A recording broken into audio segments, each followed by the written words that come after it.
Hello, everyone. Good morning. I am Noemi Lardizavalgado, your host, together with my friend Jane Rimachao from BlogWatch Citizen Media. The session on social media without the internet is an avenue for you to know what is currently out there in terms of alternative platforms to reach the offline audience. This will be your takeaway when you return to your respective countries, organizations, and it'll be something you can now harness when appropriate and relevant situations occur in your local setting. So let me give you some background. Almost 42% of the world's population has access to the internet since January 2015, a rise from 35% last year. There are many millions of new users who access the internet because mostly of mobile phones. You can access this data at wearesocial.sg. You can download the whole study, or 300 pages of it. So, show of hands, what region do you belong? Do we have South Asia, Southeast Asia? A lot of Southeast Asia, and a lot, how about America? Okay, you have no problem there. You're well connected. Okay, next. 58% of the world's mobile connections still come from more basic feature phones, meaning many people will be unable to access online content, even if they'd like to. So you can see the data behind you. It's 58%, and then 38% are just smartphones. Next slide. The cost of acquiring a phone and maintaining an active mobile connection continue to represent a significant proportion of household expenditure in many developing nations like the Philippines. In this example, 58% of mobile subscriptions do not have data connection. So I'll turn over to Jane. Okay, because majority of total connections worldwide are still on feature phones, those who have the least access to information that can help them make better decisions and even save themselves in times of disasters are those at the grassroots level. In many third world countries, that includes the Philippines, this lack of adequate information or access to current news is easily exploited by politicians. Health and education can improve if only more information could trickle down from the internet-connected communities to the grassroots. Bridging the digital divide has been an issue for some time now. The platforms you will encounter today are the beginnings of this bridging of the digital divide. According to a United Nations report, internet access is a human right. You agree?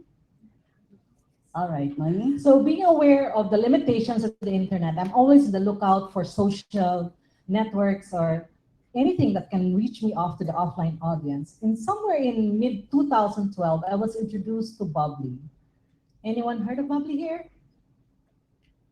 Okay, we have one. Who uses Bubbly? Okay, Bubbly is a social voice service working across feature phones and smartphones. For feature phones, users could record their voice by dialing a short code and speaking, and they can also listen to popular posts. I was aware that 99% of my followers were using feature phones, so they listened to my audio post by pressing a short code. When I record a 90-second audio post, my followers receive a text message, then listen to it by dialing a short code. In the beginning, I would share the same content from Twitter, and then I spoke in English, not knowing who my audience was. And it was still growing, but suddenly in 2014, I was curious. I started to engage with them. May I know who you are, what province you are? And then they were speaking to me in English, struggling to speak in English, and I started to speak in Tagalog so I could be more friendly. And that was the start of our long engagement. They were interested to learn about anti-corruption issues, the pork barrel scandal, the Mama Sapano clash, and anything about being a citizen, being an involved citizen. So that really warmed my heart. Since I have a food blog, I also give instructions on how to cook adobo in 90 seconds. And that also got a lot of hits. Noemi and I had similar experiences because I've been using Bubbly also. And I started to shift also from English to our national dialect. But while Noemi's posts focused on food, which is her forte, not mine, I used my business background to talk about how to save money, how to find a job. And these posts were overwhelmingly well received as those in the grassroots realized that these kinds of tips were going to help them. We mapped our followers and we discovered that they covered the country from north to south. Here is a slide showing my Google Maps. So the ones in blue are Luzon, yellow is Visayas, and red is Mindanao. Mindanao is one of the people who live in Mindanao actually are from the remote areas. Many of these pins are not in big cities, but in small, often remote regions. We've used Bubbly to broadcast typhoon signals, weather forecasts, earthquake information, and discuss current events with our listeners. Believe it or not, and I was so shocked about this, many of our followers, especially in Mindanao, the red one, have no TV and no radio. They just relied on Bubbly. The Philippines also sits in the Pacific Ring of Fire and is one of the top countries considered vulnerable to natural disasters. We had a 6.2 magnitude earthquake in Bohol last year, and a few months after, devastating Typhoon Haiyan killed so many of our countrymen. Even with the best preparations, local officials and their families were also extremely affected. And with electricity down, communications were very difficult. So alternative modes of communication under such dire circumstances then become crucial to saving lives. Today, you will hear stories from our speakers about how their platforms are used in different ways and by people from all walks of life. As you listen, think about how these platforms may apply in your own country, in your own situations, because this may just give you some ideas also. So we have 4 speakers today. Let's introduce them 4 in a row. Samir Seth, on my left, works as a vice president for Bubbly, a voice blogging platform, and is responsible for the 360-degree operations for Bubbly in Asia Pacific. Ricardo Bahage Jr., over there, is a national coordinator and project manager at Computers Professional Union. He will speak on Voter Report PH, which uses the Frontline SMS and the Ushahidi platform. Lisa, I pronounce your family name. Just call me Lisa K. Okay, Lisa K is Customer Development Lead of Engage Spark, a Cebu-based social enterprise. She will talk about Engage Spark that involves engaging communities and staff using voice calls and SMS. Marina Azcartu leads the global marketing for Open Garden, a pioneer in peer-to-peer mesh networking technology. Open Garden is the creator of Fire Chat, which you probably heard from the Hong Kong Umbrella Revolution, the first mobile messaging app that works even if there's no internet access or cellular phone coverage. So watch out for their talks and see how it can apply to your regions or countries. Thank you, Noemi. Thank you, Jen. Lovely start. Hi, good morning, everyone. I hope it's a great morning for all of us. Good sunshine outside. My voice is loud enough to reach everyone. Yeah, okay. Why not some of you who are standing at the back can come in the front? We have enough seats available in the front. Now's the time to sit down. Of course, we don't bite. Yes, great.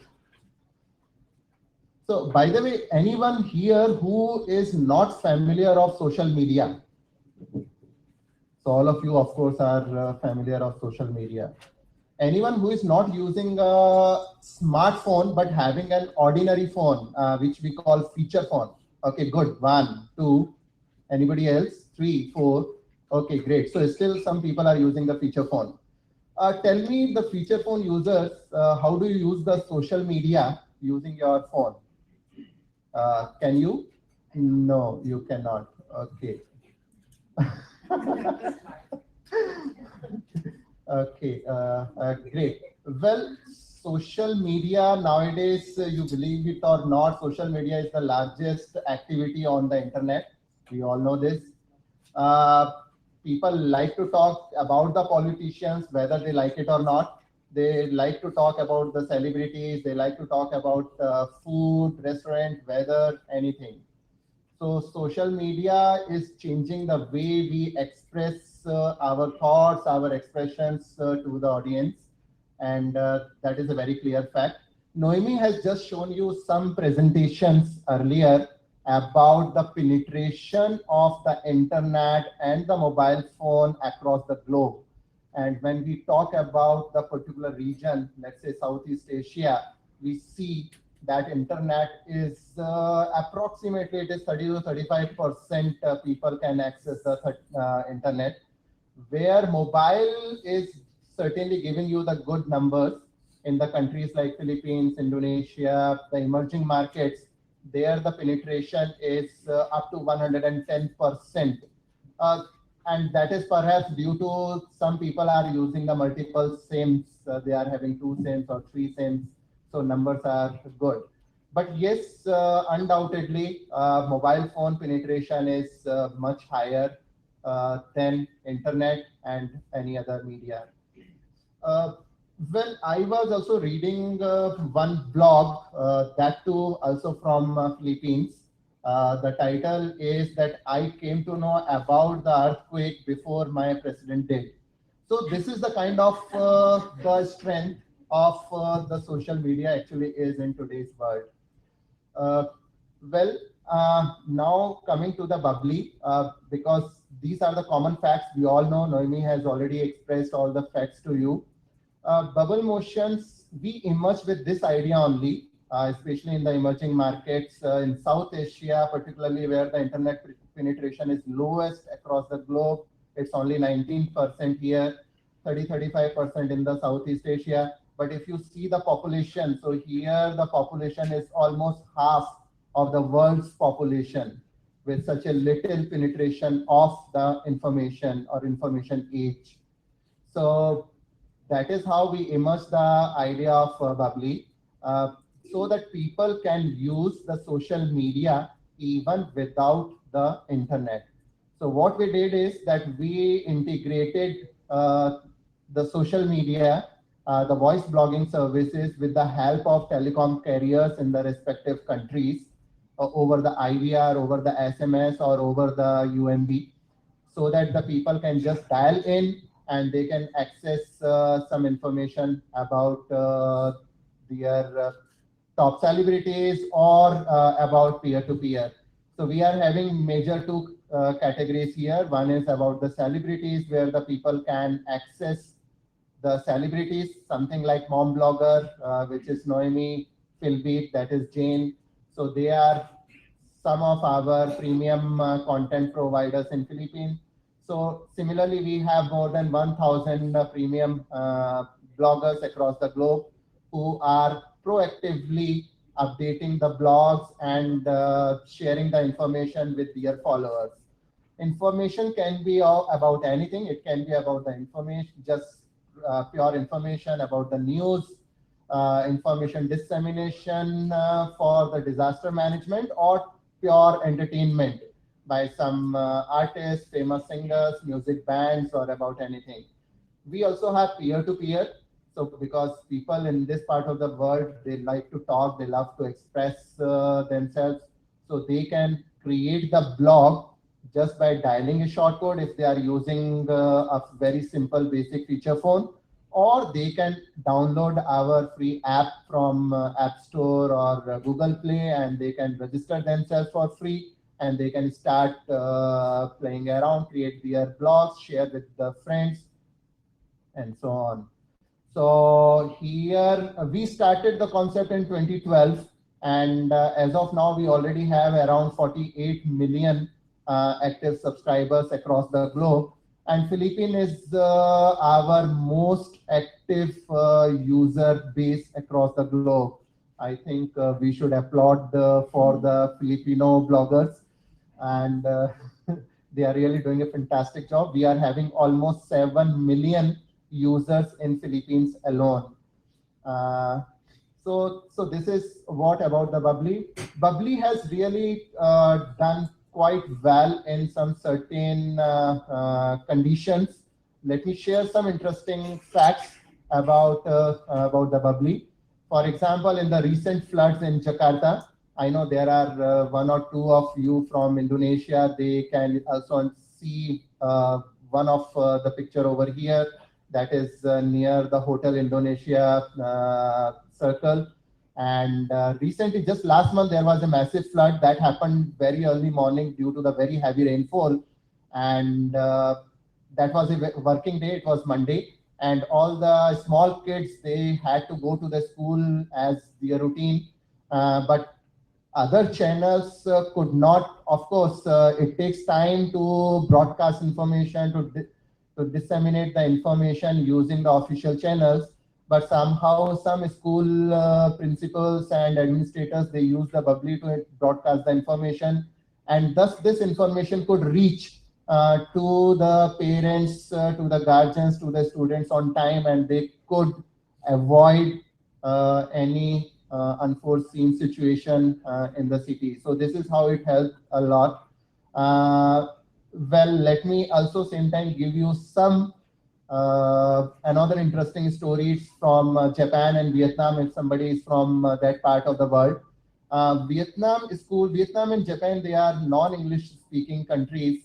So they are using the Bubbly because it supports voice. So they are using this platform for practicing their voice blogs, for practicing their all their assignments over the voice, and their coach, their professors can see all their assignments over the voice, and they can mark it accordingly. It is becoming very popular because it is, apart from the education, it also involves a lot of entertainment part, because apart from the voice, the students can also upload their interesting pictures with their peers.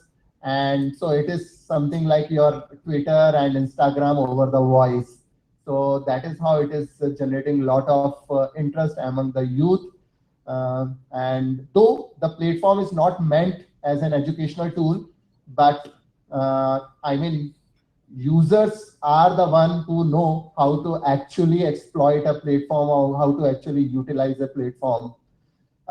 Presently, we are also working with the Indonesian NGO, and we are trying to use the Bubbly as a platform to disseminate the information in case of disaster management, because there are also, that region is also very prone to the disasters. So friends, this is how we are trying to help the citizens. In fact, not we, the platform is designed in such a way which is so interoperable that with a single sign on, the smartphone users, feature phone users, even the big screen users, all can access the information. You can also download the app if you have the access, or you can simply dial asterisk asterisk 2000 from any Philippines number from any of your phone, and you can access the information.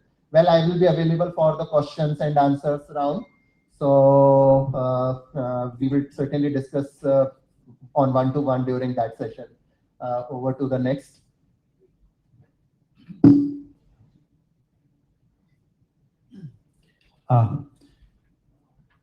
I'm Rick Bahage from the Computer Professionals Union. CPU is a group of computer professionals, some technical people, united into bringing technology to the people. So we deploy different kind of technology for nonprofits and other grassroots communities.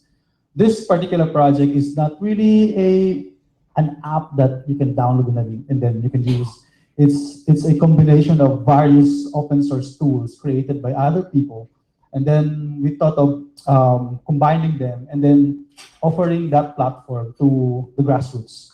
For the particular, this particular implementation is for what we call Vote Report PH. If you're familiar with Vote Report India and Kenya, those are the first election monitoring platform or efforts created using these tools. So we replicated it in the Philippines in 2010 and then the 2013. What is different for Vote Report PH, as what we have been doing with CPU, is always people plus tools. It's not you go to the community and then you give them the tool. You go to the community first, know what their problems are, and then you try to find tools that could help them. So that's the way we do things with CPU. So why is it important to monitor the elections? I don't know if how many of you came from a country that is using automated elections? Is there anyone? So one in India. So most of us are using have election on the manual form. Okay. So we have reasons for doing that. One, elections is supposedly the most basic part of democracy, wherein you ensure the people can vote secretly, and then there is a public counting of the votes. And then the problem is when you do automated elections, you encounter lots of problems. It's contrary to that basic principles. So it is important to monitor the elections. And so to help grassroots, this is what we use. First, the project started a year before the actual elections. On that preparations, what we did is educate the people on what is the automated election, and then how to use the machines. And then we created checklists wherein they could just follow those checklists, and then those written on the checklist, those are the things that they're gonna report on election day.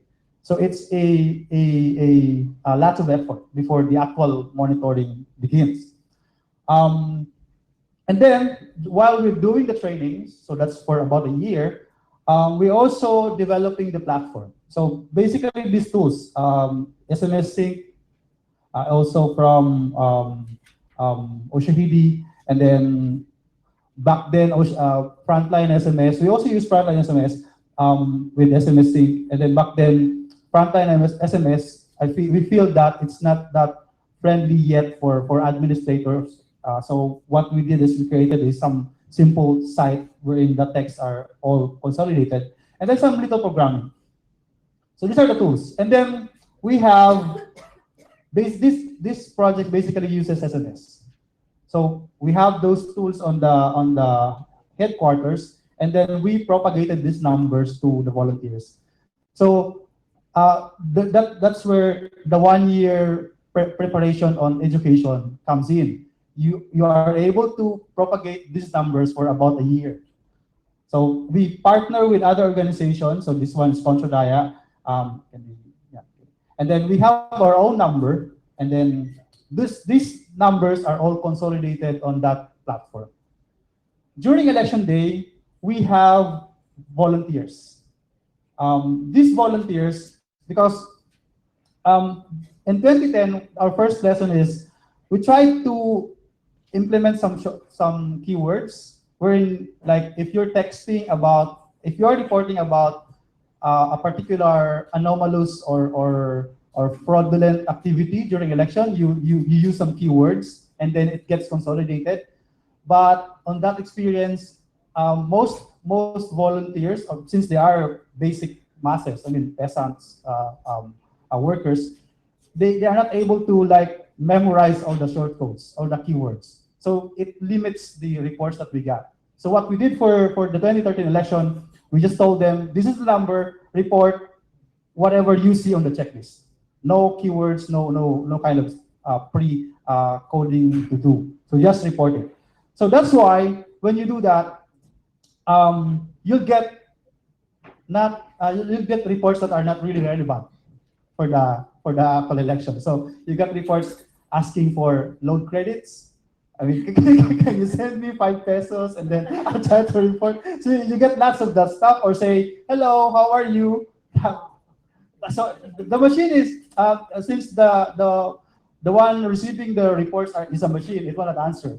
So they'll try to, if one volunteer sends a report, and then it will try to get a feedback from the machine. But then during the training, we already told them the machine will not answer. It will just receive the report and then just assume that the report was already received. Don't ask anything on the machine. But you still get lots of those stuff. So that's why we have a team of volunteers working in 3 shifts. Because in the Philippines, the elections for 2013, it's on May 10, and then it will have like 2 to 3 days of counting to get the results. One particularity of the Philippine election is that we do not vote for the case of India. On this day, or on this month, they'll vote for a certain position. And the next quarter, they'll vote for another position. In here, we do it all in a day. We vote for president, senators, mayors, and whatever count on the precincts gets summarized on the town level and the provincial level and the national level. So it's kind of a messy election. I mean, on the flow of those data. So during those trainings, we were able to encourage some, because what we did is before election day, we actually printed some IDs. So we got some support from different personalities or groups. We printed some IDs, and we were able to give out some 38,000 volunteer IDs. So that's like 38,000 volunteers during election day. We have 90 provinces in the Philippines, so we ensure that we have one at least coordinator per province and per town, and then we have precinct level volunteers. So the idea is these volunteers during election day, after they vote, they'll text, they'll stay there for like 1 or 2 days, and then report whatever anomalies or frauds that they would see using those numbers. So these are the interesting things that we found out. By the way, for the volunteers on the headquarters, which are working in 3 shifts, we ensure that on a particular batch of volunteers, there is one that knows Ilonggo. Because in the Philippines, we have lots of dialects. So while we can understand English and Tagalog in the headquarters, we have reporters in Mindanao that will report in Bisaya. And then we have reporters in northern part that will report in Ilocano. So you have to have a volunteer that at least knows how to translate those dialects or languages into Tagalog or English. So that's why we have like a filtering team that filters all irrelevant reports, and at the same time, that team also translate those SMS reports. So for particular 2013 election, we cleaned some 1,050 data points from around 5,000 reports that we got. So we have like 4,000 garbage report, and then you got 1,000 relevant reports. And then from the 38,000 that you are expecting to report because you gave out 30,000 IDs, you just have 5,000. Well, that's how that's the experience that we have. So for the 29 report, the 1,000 reports that we have, we broken it down into different categories. So we have reports more on PICOS errors. We call the machine as PICOS, Present Counting Optical Scanner Machine. So this is the machine being used during the elections. And then we have various rejected ballots and stuff. So during the 2013 election, this is what we found out, that there is a widespread malfunction or machines breaking down, 46%. And then the COMELEC during the first day said that there are only 200 machines that failed. But then on our own monitoring, based on the volunteers that we got, there's actual numbers of 266 machines. 266 machines would be equal to 26,000 voters their votes not being counted. So these are the sample reports SMS reports that we got. Like for this one, it says that the machine is just blinking in some yellow light and then conks out. And then another report saying at 1:44 p.m. The machine will not accept ballot, but so some paper jams is happening. And then we have reports on actual transmission problems. Since those are the reports on the precinct level are sent through through GSM. So there are areas wherein telco network is not that good. So you have reports not being received on the higher levels. So for particular case, we have some certain provinces we have lots of failures. So it affected the whole national counting. So it delayed the counting. They're expecting to proclaim a president by 1 or 2 days, but then it drags the election. So So these are the sample regions we have, which have delayed reports. Then there are some cases of black propaganda still. Some voters missing on the voters list, so they are not able to vote. And then we have ballots that actually interchanged. One barangay in Baguio and one barangay in Mindanao, they have the same barangay name, and then so the ballots were switched. So those two barangays did not have election during the day.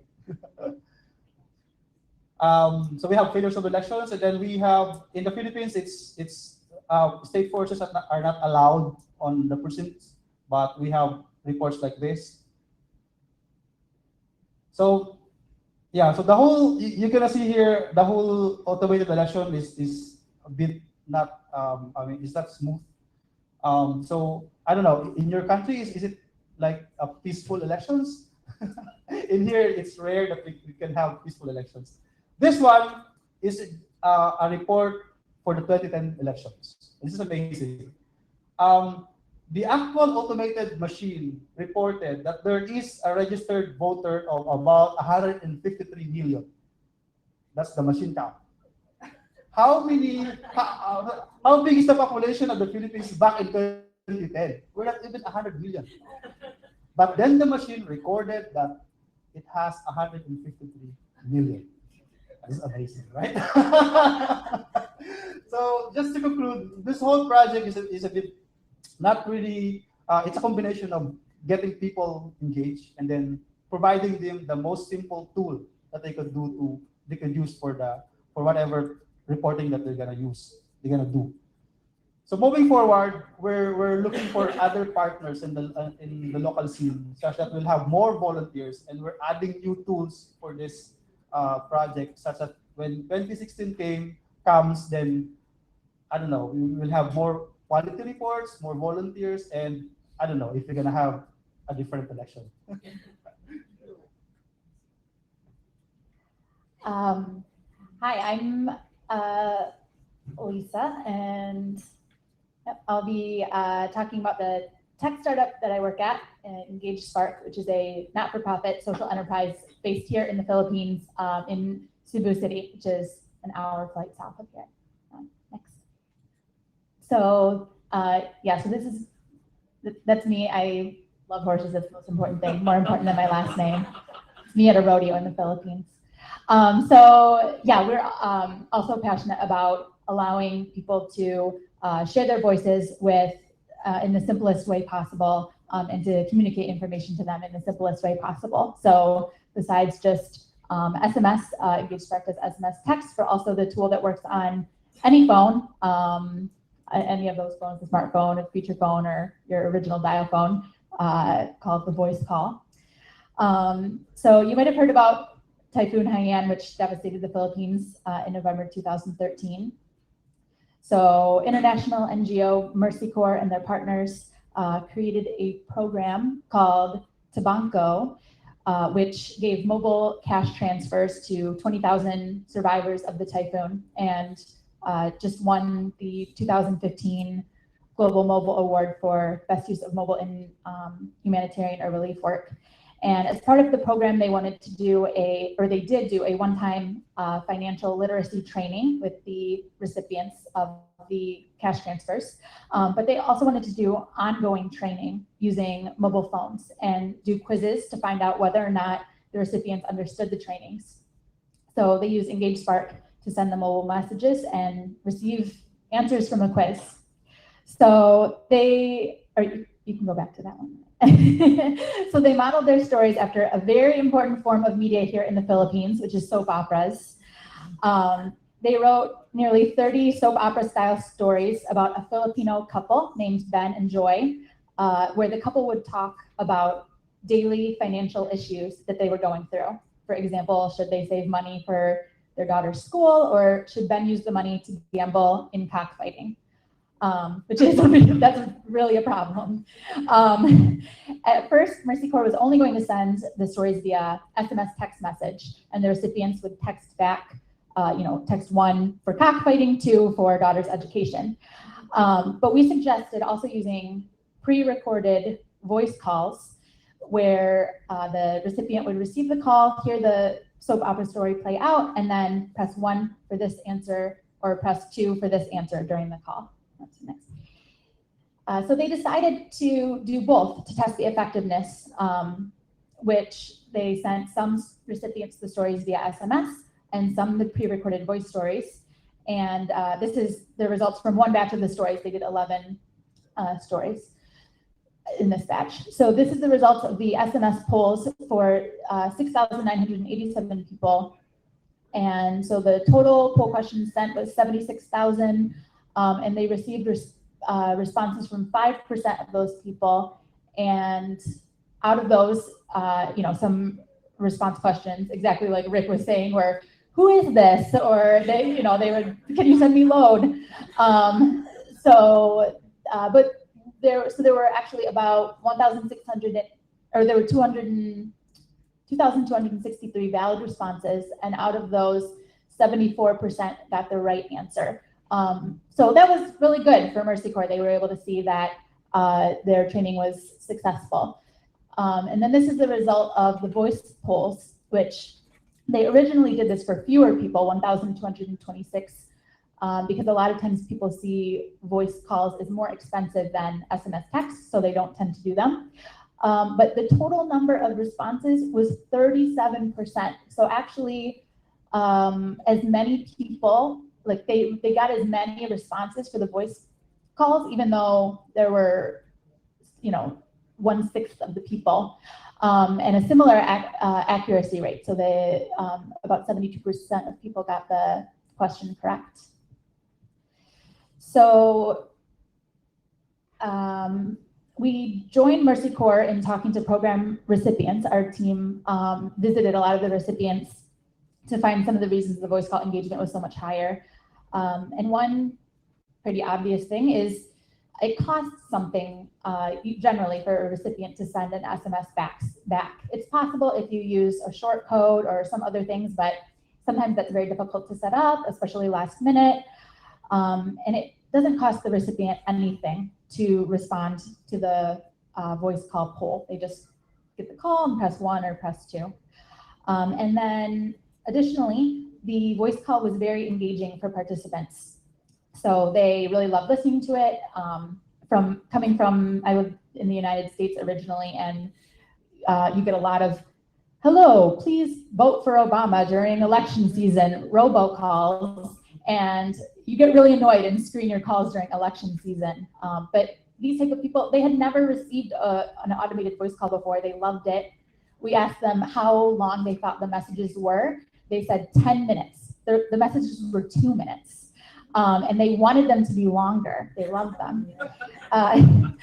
So soon after this project, Typhoon Hagupit hit the Philippines and was originally on the same path as Typhoon Haiyan had been. So Mercy Corps already had these contacts in their account on Engage Spark. And so they were able to act immediately within 24 hours and set up a quick disaster preparedness alert message to send on the behalf of the humanitarian community. So these are just a couple examples of messages that they sent, how to prepare. Do the next one. And, telling people, please monitor these announcements and don't listen to rumors. We sent out the numbers to call for emergency hotlines. And people really appreciated those messages and would text back replies, not asking for load, but saying thank you for not forgetting about us, and we really feel like we were very cared about. So I wanted to mention another innovation that we use at Engage Spark that also makes use of the great voice call technology. And a lot of low-income communities already do this around the world, in especially Africa and East Asia. They use voice calls as a way of signaling another person by doing, in the Philippines, it's missed call. Africa, it's flash or beep. Basically, you call someone and then hang up before they answer. And the telecom providers hate this because they can't charge anyone for it. And then, that can act as a signaling mechanism and say, one missed call means I'm gonna be there. 2 missed calls means I'm running late. Yeah, which probably happens a lot in those countries mentioned.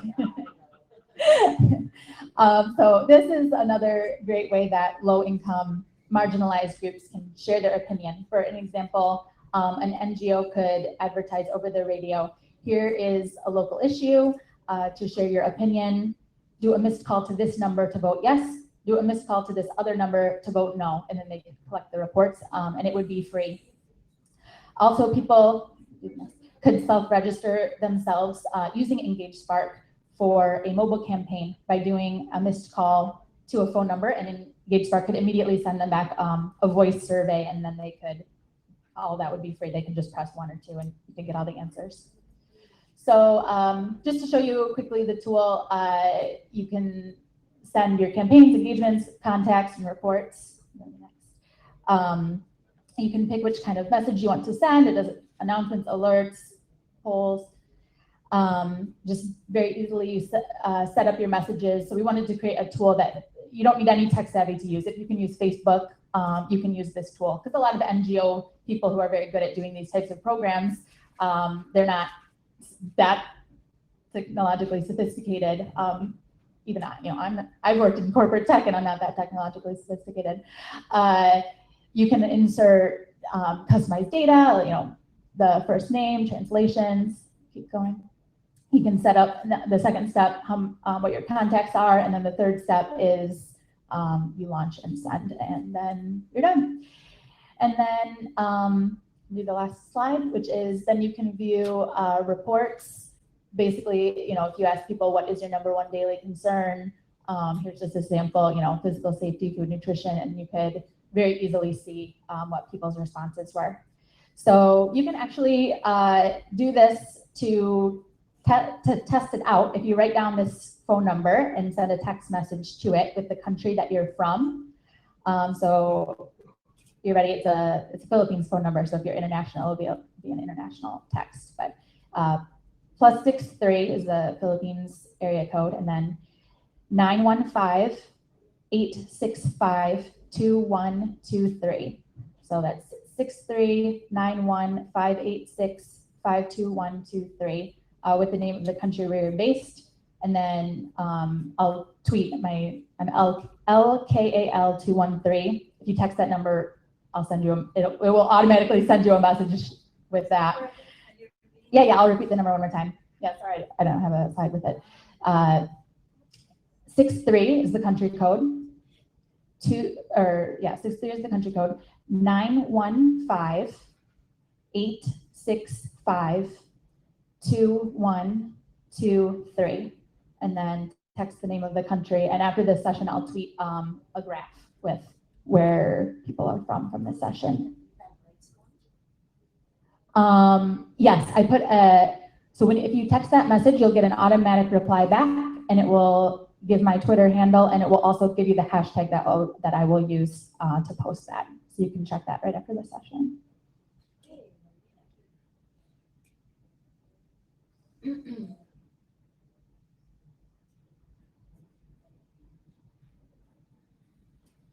So I work for Open Garden. We publish an application, a mobile application called FireChat. I don't know how many of you have heard of FireChat, especially in the context of the Hong Kong elections. So what I'll do is maybe just talk very briefly about the technology. This is a picture that was taken at Admiralty in Hong Kong. FireChat, what the technology does is that if you have FireChat on your phone, the application will sniff around for other phones in the vicinity that are also equipped, and it will establish a direct communication with the other phones so that you can communicate without a cell network or an internet access. Of course, when you have a lot of phones that are close by and a high density of FireChat users, the data can just hop, and it creates what we call a daisy chain, and then you can cover kilometers on end without any network. So this is what happened in Hong Kong. In Hong Kong, we had 100,000 downloads in the first 22 hours, And eventually, after 1 week, there was 500,000 FireChat users. This is a place with 7 million people, you know. So,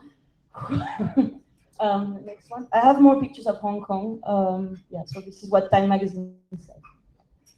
This is another picture. What's really unique is that we've come to. So mesh networks have been around for a long time, and you know, FireChat is maybe the first time that the promise of sharing network is delivered to scale. You can basically create your own local internet just with your phones and a free app. This is the mesh network. So on your left is traditional networks with the one centralized node, typically a tower. The mesh takes the network to the edges by connecting the other nodes. Yeah, so we have some pictures of where FireChat was used. This is Burning Man. It's in the middle of the desert. There is no network. This was the first kind of massive usage of the technology. So this is where we are right now. There are very different ways, many different ways that the technology can be used. So one is, of course, and we're seeing this in Latin America a lot, in highly dense populations and urban centers. People are using it as a free way to network door to door. And actually, the first usage of that was in April last year when the app was just launched. The first spike was actually in Iraq. There was an internet outage. And in 1 weekend, 40,000 people started using FireChat to just communicate with their neighbors. So that's one. And then in places where there is just no connectivity, but you do have clusters of people, you can just create your own local internet. And so in the future, we think that those networks can also be used for people to do things like gaming or mobile payments using the same peer-to-peer technology. We know it's going to be useful in emergency situations. We were seeing small spikes. You know, every time there is a disaster related situation. Yeah, so this is our latest product. So it's our first device. It's a beacon. And it's basically a way of increasing the density of nodes. So this mimics actually a phone. And so you just place it somewhere, and then what it does is it stocks messages, FireChat messages, and then transmits them to anybody who walks nearby who also has FireChat on their phones. So this is our answer to, you know, the drones, the balloons, you know, all these type of solutions are coming up now, where we're coming to the realization of the smartphone penetration is skyrocketing everywhere in the world. People are so hungry for data and exchanging and communicating. The towers just can't cope. You know, it's really expensive. It takes a long time. And so what are the alternatives? And so we have the balloons, we have internet.org, we have, you know, all of these things. This is an inexpensive way of also creating local internets. And so the reason why we're here is to connect to civil society, NGOs and nonprofits. We want to understand how we can help you do your work and reach to communities. I have a few pictures of more situations where FireChat was used. So this is Paris in January after the Je suis Charlie events. There was 1 million people in the street. So it's the biggest demonstration since the end of World War II. There was a tweet that we didn't do anything there. There was a tweet that went out in the morning from the French government saying, somebody in the French government saying, download FireChat before you go out. And then in 1 day, we had 12,000 downloads. And we know that people have some pictures of what people were talking about. Yeah, so there's one slide before where I just explained. Yeah, so there's about 100,000 conversations that day, and people were helping each other. They're like, oh, this metro station is completely saturated. don't go there. Oh, this person is feeling unwell. Try to help her, etc. So you just see this is what the app looks like. Right now it supports pictures, text, links, and there is at the top of the screen there is the name of the chat room, and then there is a tool for sharing with your friends. So the link that takes you to where the conversations take place in the app is shareable everywhere on SMS and email, etc. This is vanilla. Pope Francis came in January, and so we partner with a local news organization, two local news organizations called Rappler and GMA Networks. They did a new form of live reporting for us, which was kind of up to the minute news on what was going on the ground. I have some screenshots also. Yeah, so they were saying, oh, the Pope has arrived, oh, the Pope kissed the baby, oh, this is great. And so it was a mix of the journalists talking, the people reacting, and of course we know that this online usage, because the app also works online, and so you create these vast chat rooms around one topic. We know that this online usage that was driven by media also triggered off the grid message. Of course, we can't see those messages if you're not physically close to the conversation, but this is what we could see from the online users.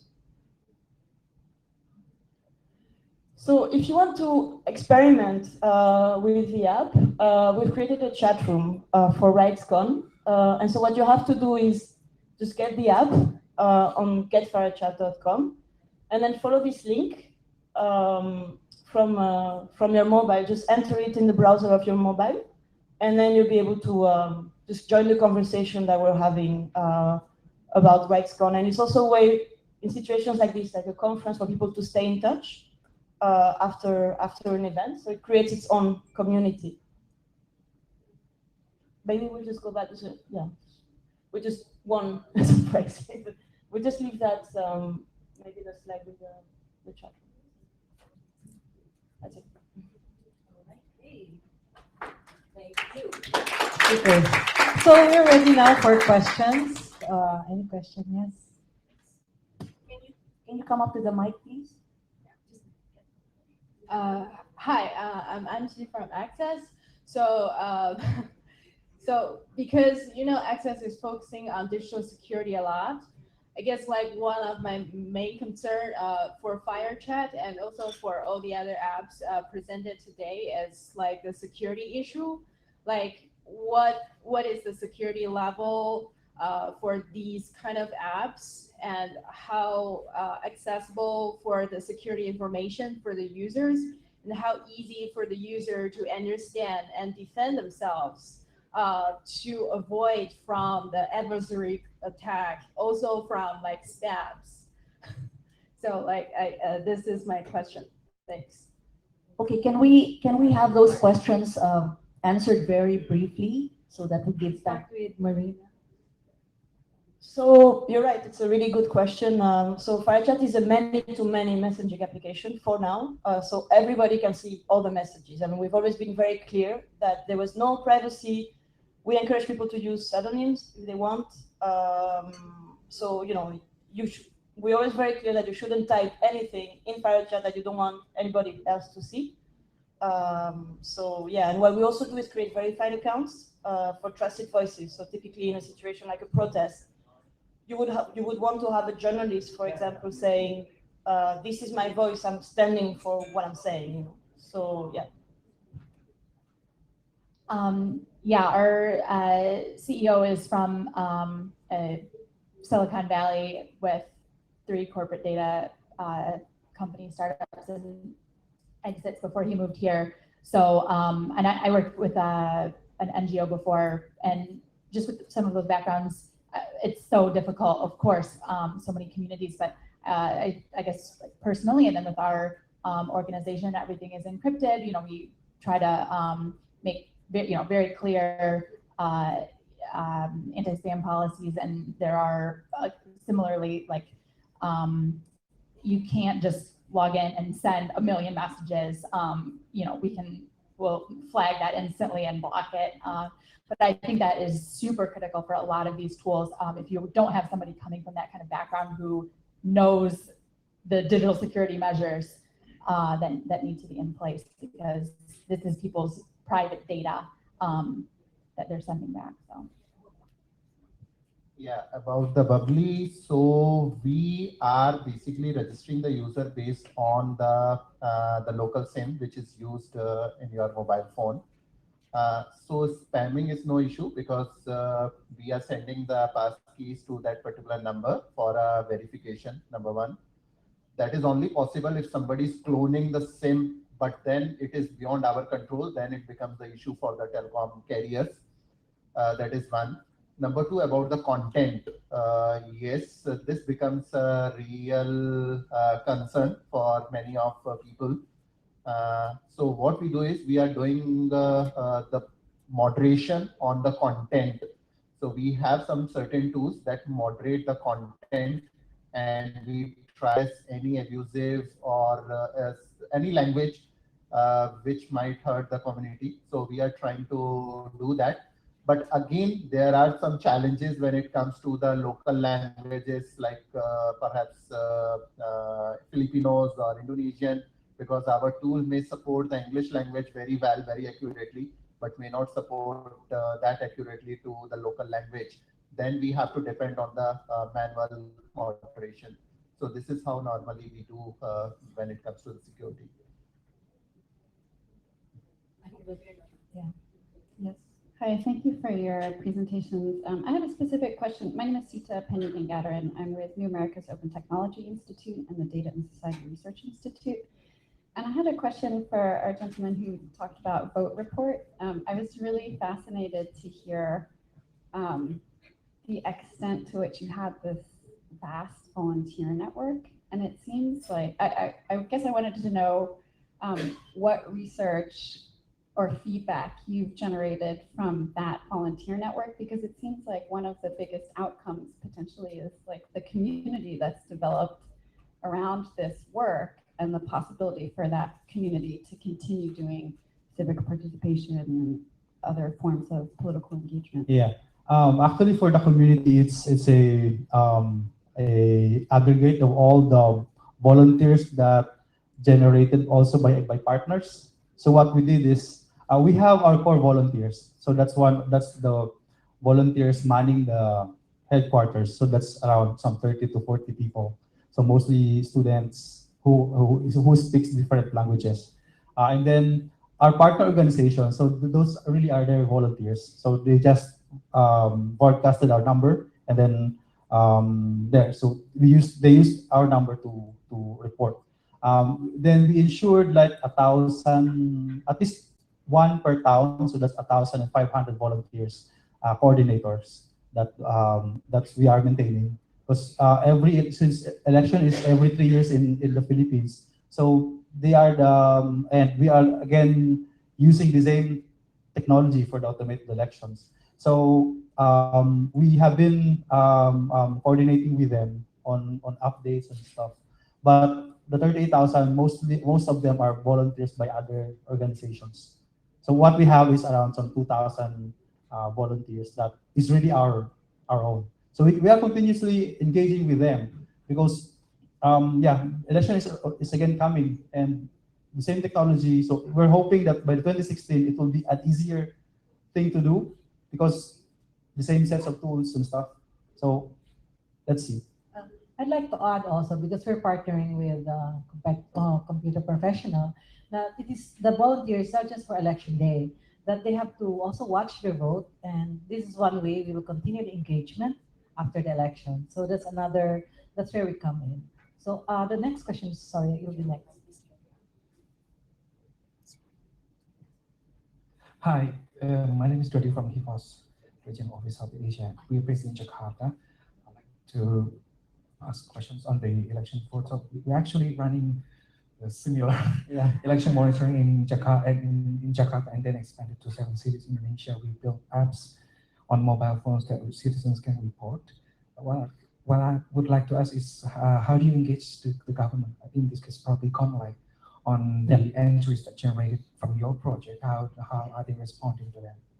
So for Vote Report PH, we are actually a member of, we have this automated election system watch, like three years before the elections. So it's a collaboration between different IT groups, computer professionals. So different groups. At first, what we did is to educate the people on what are the dangers, what are the advantages of automated elections, and then we created some materials for the public.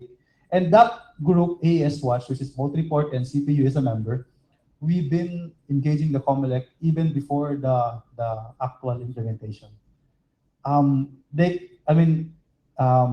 the point that when you go to the COMELEC office and then they see that you are from AS Watch, you're not able to enter.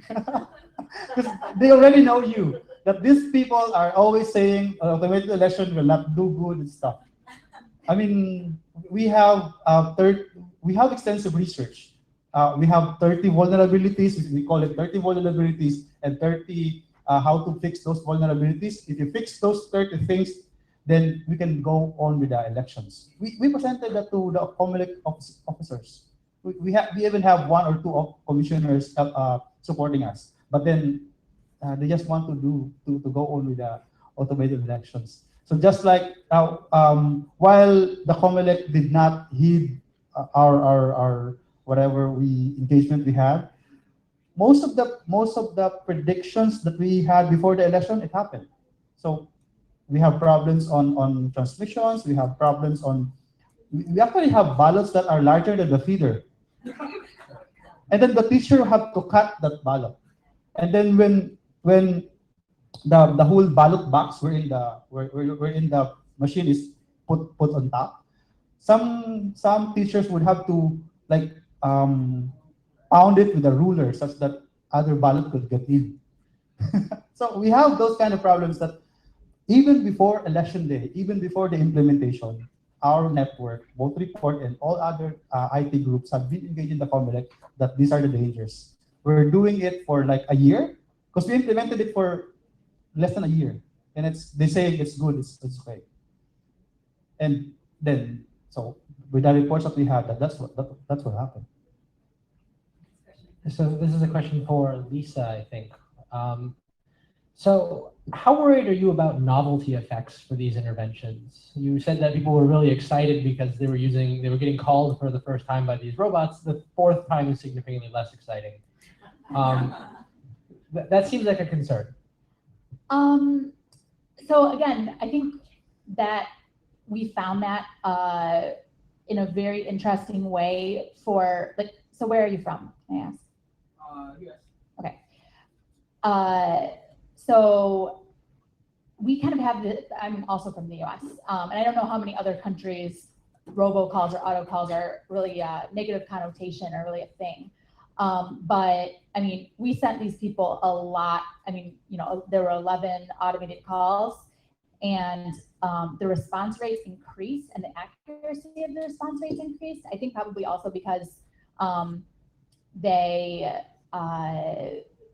knew how to reply, press the key presses at that point. They were very familiar with it. They understood what was going on.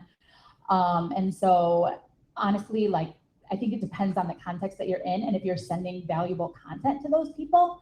So I think that's really the key for the NGO at that point. So, of course, when you get a robocall, usually it's spam. And if you are government or NGO or even a business, and you basically have to subscribe people with Engage Spark. It's not like there's a list of numbers that you can just send to. So generally, that's what you would basically do, is just you need to make sure that your content is valuable. So, but yeah, I mean, they sent probably 30 calls and the response rates really increased each time. Anyone want to have a question over here? Okay, I'll go to you.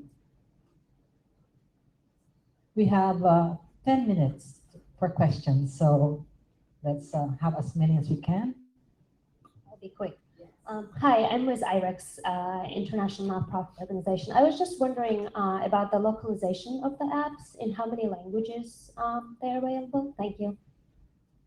So quickly for Engage Spark, available in 200 plus countries, pretty much every country in the world, and we do support Unicode. The app itself is not, we're a startup, so we're doing a lot of live programs, but eventually the app will be, our goal is to have it translated into every language. But right now you can send messages in any language. Yes, localization is very important, especially for this part of the world where not all the people are English speaking people. So for us, because our app is also supporting the IVR, so people can dial a particular short code. Thankfully, the telcos have given us a common short code in the respective countries. For example, in Philippines, we have * 2000. In Indonesia, we have 52,000. So when the people, for example, in Indonesia, they call 52,000, so they get all the menu in their own language, that is in Bahasa Indonesia. So if the people who are in Bangladesh or who are in India, so when they are calling, they are getting entire information in their own language. And moreover, because it is based on voice, so voice is certainly in their own language. So that is the another beauty of the language parity. Yes. Any question? Okay. I'll shoot two quick questions for Rick. You have all these volunteers, you can clean out the rubbish text coming in, but how's vetting? How do you vet the accuracy of the information coming in? And for Seth, what's the lag time in moderation? Because it could be very easy for false alarmist messages to get out there. So what's the lag time? Yeah, so for the vetting of the reports, actually it's a simple, because we are also concerned that we're gonna be taking away some reports that are actually, for the volunteer, could be irrelevant, but it's actually relevant. Just what we did is just simple criteria. If it's asking for a load, asking for who are you, pretty just those two main concerns, and then some very obvious SMS text. So we are we are assured that most, even if like the message is cut out or for some reason it's not the whole message, we have other volunteers that will translate that message and then hopefully get some sense of it. Although for the trusted volunteers that we have, what we do is we actually call them back. Yeah, so yeah, that's one. If like somebody reported in Cavite that some machine is being taken out of the proceeds, if we got that report, we immediately calls the trusted reporter. But if it's coming from a random report, we normally do not call back this. Yeah. Okay. Yep. Okay, to answer the second part of the question.